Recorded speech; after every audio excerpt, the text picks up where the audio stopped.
Hi. About a year ago we did a couple of videos on distillation, and the final product was a banana brandy called Waraji or War Gin. Today what we're going to do, instead of producing a wine as a precursor to produce a brandy, we're going to produce a beer as a precursor to producing a Scotch style whiskey.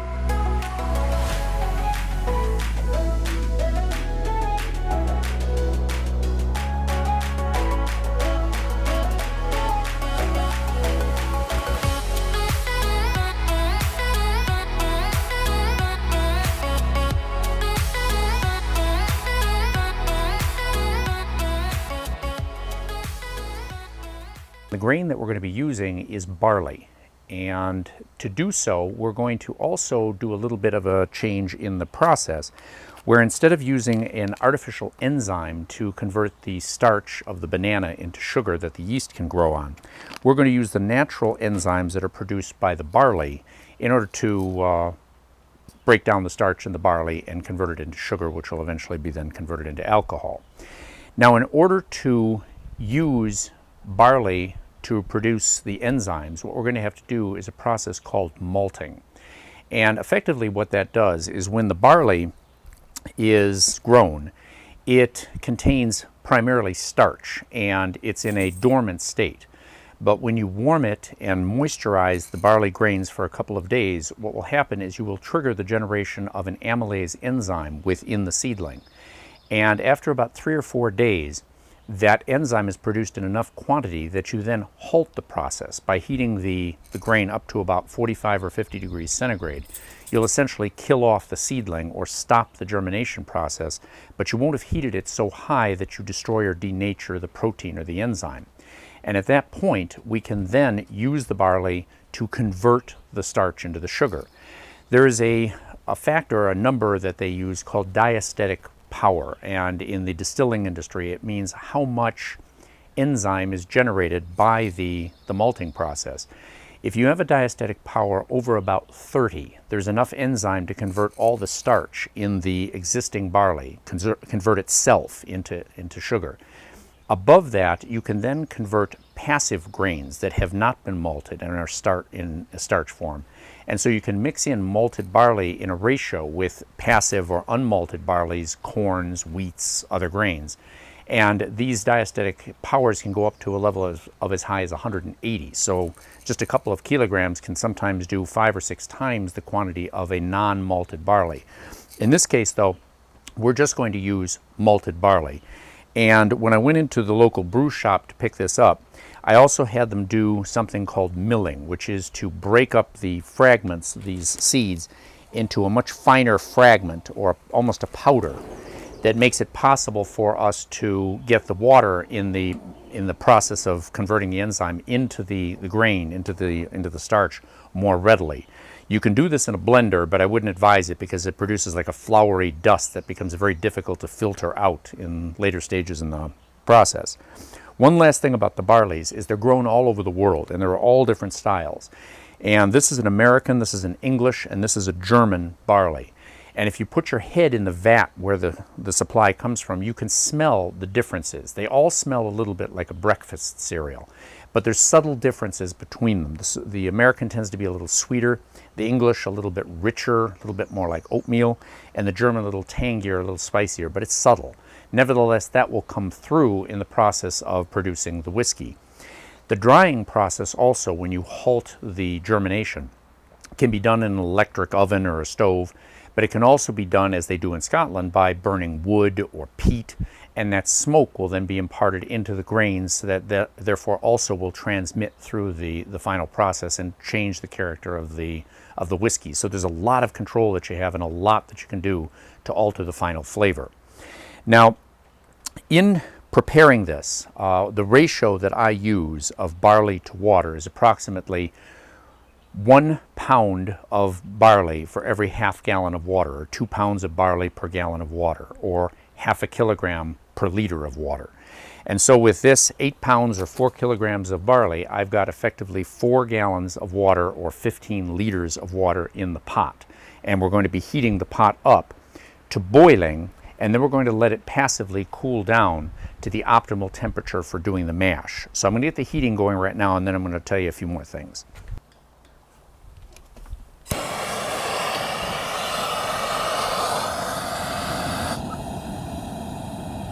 Good.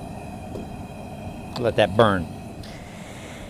Now, as you can see inside the pot, that amount of water is not very high, but it also is a good idea to have a lot of extra room above there because you'll get some foaming, you'll be adding the barley, you'll be adding instruments in there, and so you don't want everything slopping over when you're moving this thing around.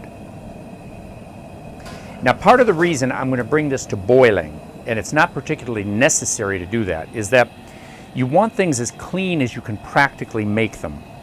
And you shouldn't get OCD about it because the fact is you cannot sterilize the barley. The barley is going to come in tubs, it's going to be clean, but it's impossible to sterilize it because if you were to heat it to that point that you could remove all the bacteria or the yeast that may be present here, you destroy the enzyme. So keeping things clean, not making things any dirtier than necessary is a good idea, but you're going to use another little trick to help to try to make sure that what you end up with is what you want. And that is you're going to follow a little chemistry rule, which is the solution to pollution is dilution. And so if we can overwhelm any kind of foreign bacteria or yeast with the desirable yeast, it will eat up all the sugar, it will produce the toxic alcohol from a bacterial point of view so quickly that the other living items that are existing in the pot just can't get a toehold.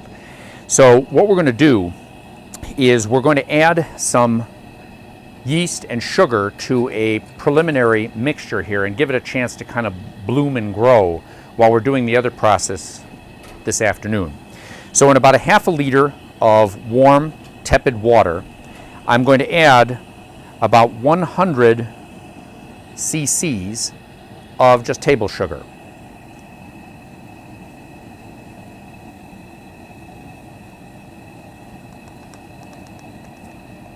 It's a little humid here, so some of this gathers up, but we'll get it through. And then we're going to add to this 10 cc's or 2 teaspoons of a champagne-style yeast. This is a higher alcohol-tolerating yeast than a typical bread yeast, although you can use, say, a 3-star yeast or Fleischmann's yeast. It doesn't matter that much, but the aficionados of distillation and fermentation will all have their favorite yeasts because the yeast itself adds another control over the flavor. Now, initially the yeast, to begin reproducing, actually needs oxygen. Later on, to produce the alcohol, we'll want to deprive it of oxygen in the batch. But what we're going to do is we're going to blend this up and mix it up, make foam, kind of a slurry in here. Make sure the yeast and the sugar are all blended in. And then we're just going to leave this with a loose cap so we don't turn the stopper into a rocket ship. And then while this is heating up, this is going to go for a couple of hours and we'll begin to see some foam and some growth, and that's what's going to help to supercharge the project. So when we get this up to about 160 degrees, I'll go through with you the next stages. See you in a bit. All right, so I think it's going pretty vigorously in here. If you look, it's boiling. And what we're going to do is let this go for about 20 minutes or so. That'll make sure that the water is very, very clean, so is the inside of the pot. And then I'm going to turn off the heat, and we're going to let this naturally cool down to about 160 degrees. By elevating the temperature of the enzyme above room temperature, we're going to increase the reaction rate, about doubling for every 10 degrees. But we can only go to about 160 before we destroy the enzyme. So that's why we're going to let this cool down to a temperature that the enzyme will tolerate before we add the grain. So I'll see you in a little bit. Okay, it's been about 1 hour and the temperature has passively drifted down to about 160, 159 degrees Fahrenheit, about 60 degrees centigrade. So now what we're going to do is we're going to add the barley. Now a little trick here to save time and money and expense in additional equipment is to use a technique called brew in a bag. You can obtain these from a company called Brew in a Bag. And what they are is nylon mesh bags that have little straps, little handles and straps, that allow you to place them in a variety of different sized kettles. And by placing them in the kettle, you can then put the malted barley inside of a bag that will allow you to draw or withdraw the debris after we're done soaking it. And that way we don't have to use some sort of a transfer method into another vessel, which adds expense and also adds, something you have to store and a potential for contamination. So what we're going to do is I'm going to take the 4 kilograms of barley. I'm going to slowly add this into the pot, and that will bring the temperature down about 8 degrees Fahrenheit, about 3 or 4 degrees centigrade, just because of its relatively low thermal inertia. And we're going to stir it as we go so that we can end up eliminating a lot of balls of cereal that would tend to form if we put it into one big clump. Now, you don't want to boil the bag inside of the container when you're doing your initial cleaning and initial heating, because the nylon can melt and you can damage it. So it's best to put it in after the fact. Another thing too is that the still that we're going to be using has a capacity of about 15 liters, and by the time we're done here, we're going to have added a total of about 20 liters of liquid. But some of that liquid is going to be drawn out in this moist barley. And also at the end, when we're done with the fermentation, we're going to end up leaving behind a couple of liters in the bottom that have the yeast in them. And we don't want to have that, that cloudy mixture at the bottom of this container inside of the still. And so you're going to end up losing about anywhere from about 10 to 15% of the total volume of liquid that we're adding in waste within the process or in the containers.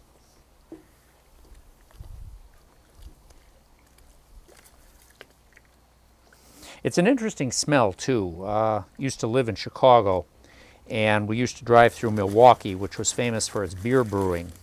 And there was a smell that you could smell when you drove through the city that's very similar to the mashing process that we're using here. It brings back a lot of memories. I didn't particularly appreciate it when I was a little kid. I grew to appreciate it a little bit more when I got older. And certainly now I appreciate it a lot. Now give this a good stir. And then what we're going to do is we're going to give this about 90 minutes to work. And the residual heat within the container is going to be enough for the 90 minutes for the enzyme to work, but we're going to encourage that heat to stay in there because this is about the optimal temperature. So a couple of towels put over the top of the container with its large volume and relatively low surface area.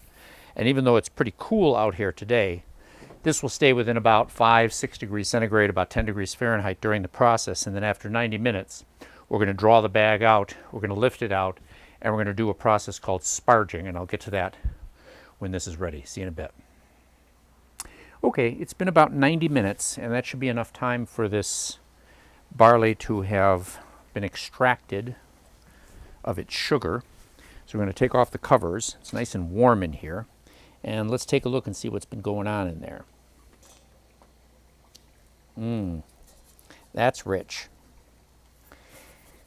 So now what we're going to do is we're going to move the entire pot over to my handy dandy block and tackle. And then, using these convenient little loops, we're going to gather them up and we're going to draw the whole bag out of the wash. Now there's a process called sparging, which is where you would rinse some of the residual sugars that would be present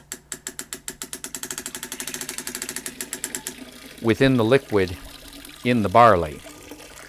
And it would require a separate container.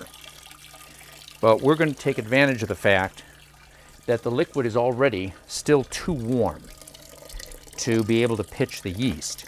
So we're going to let this hang for about 4 or 5 minutes, and then I'm going to rinse it with some nice cold water. That'll bring the temperature down and also rinse the residual sugars out of here. So let's give this about 4 or 5 minutes to drain on its own, and then I'm going to help it along.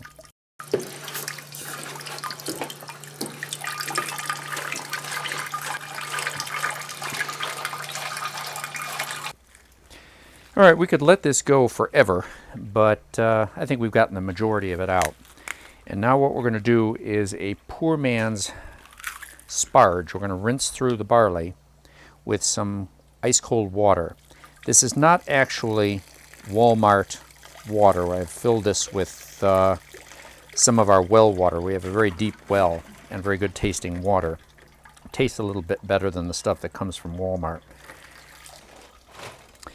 Now again, we'll give this about 3 or 4 minutes to drain, and then we're going to go ahead and I'm going to measure the specific gravity of this, and that's going to be called the OG, or original gravity. That'll determine how much sugar we've got to work with, and then after the fermentation, we'll measure the final specific gravity. That differential is the loss of sugar into a lower density alcohol, and that'll take several days, but I'll demonstrate that just as soon as we get a little bit more of that mixture out of there. See in just a sec. All right, that looks pretty good. So what I'm going to do is I'm going to transfer and just gather up any of the waste in this little waste bucket. Move this back over to a convenient location. Then what we're going to do is I'm going to measure the specific gravity of this mixture. And the way to do that is going to take our little float, our hydrometer, place it in here, and as you can see, this represents the amount of alcohol or sugar, and the density of the liquid in here will determine how high this float sits in the water. The denser the liquid, the more of this is exposed, and the higher the original gravity.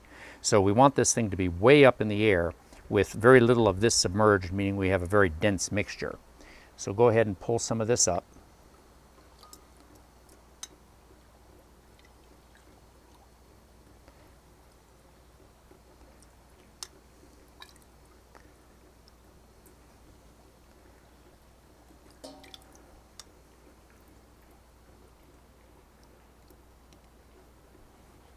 We'll take a look at what we've got to start with.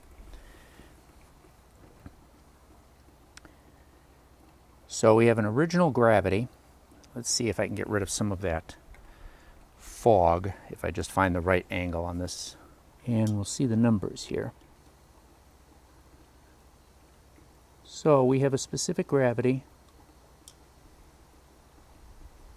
that runs right around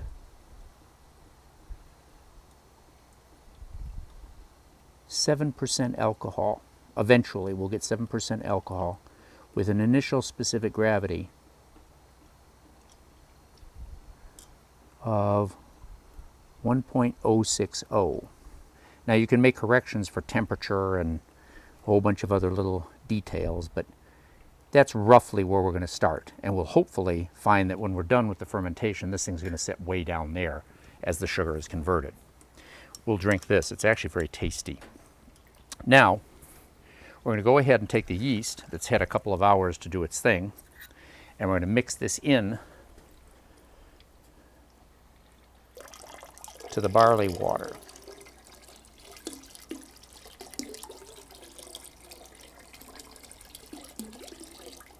That's good stuff. Let's give it a little stir.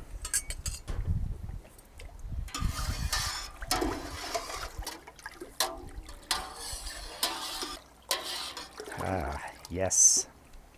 All right, and now we're going to take a dedicated aquarium thermometer that's been set to about 75 degrees, and we're going to set this inside of here. And then what we're going to do is we're going to put this lid on.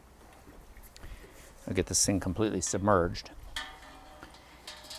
And then feed this out, this little gap that I formed inside of the lid.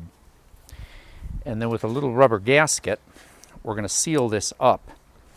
Now the reason I don't use the air lock or the bubble lock is because Frankly, I don't think it's necessary. We've got about 15 centimeters of airspace above this mixture that's going to be soon filled with a lot of carbon dioxide, and constantly there's going to be a little gas flowing out of here.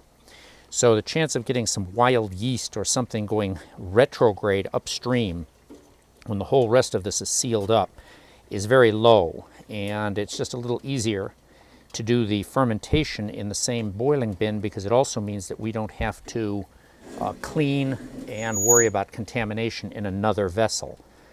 It's like the boiling bag, or like the brew in a bag. Things that are easier sometimes go a little bit better, and there's less chance to screw things up. Wrap that all the way around there. And then just to keep those things from popping off behind my cameraman, I'm going to go grab my, oh, never mind. I was wrong. I've got it right here. Little clip there. Now we're set. We'll plug this in, put this in a convenient location.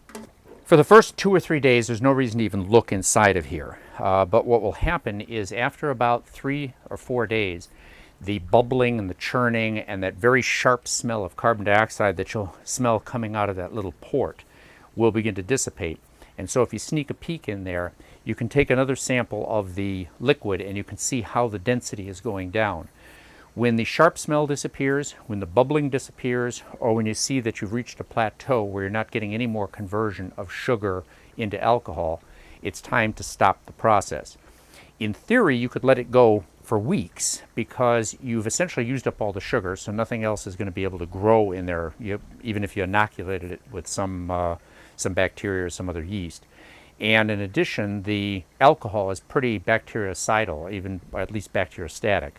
And so there wouldn't be a problem in terms of an infection, but because of the fact that you have deprived the yeast of any nutrition, it will die. And when the yeast dies, it can impart off flavors to the mixture. So once you're pretty much convinced you've got the complete conversion, then it's time to go ahead and transfer this into the distillation, and that's what we're going to be doing in the next video. Now we're going to break this up into 2 videos, but I'm going to put the videos, we're going to post them within a day of each other, 2 days of each other. So you're not going to have to wait long for the second one, but we're not going to do a 2-hour feature-length film with this particular one. I want to thank you very much for watching. I will see you in a couple of days. Please let everybody you know that might be interested in this sort of subject know about the channel, and I appreciate it if you subscribe. So you have a wonderful afternoon and happy experimenting. See you soon.